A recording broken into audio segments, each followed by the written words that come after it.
তো জাল ফেলে দিয়েছি, এখন দেখা যাক আসলে কি মাছ ওঠে। তো আমরা জানি না এখানে কি মাছ আছে, তো বৃষ্টি হয়েছে, তো আশা করি ভালো মাছ উঠবে, ফুটি ছুটি উঠবে আর কি। তো দেখা যাক।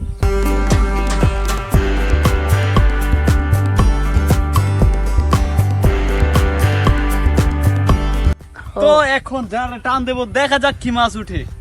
তো চলে এসেছে সেই সময়, আশা করি মাছ উঠবে।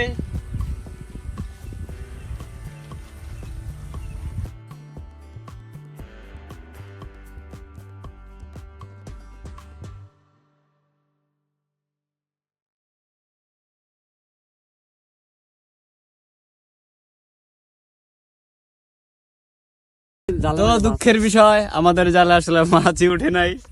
তো কি বলবো, আসলে দুঃখের কথা, এত কষ্ট করে জালটা সেট দিলাম কিন্তু মাছ উঠলো না।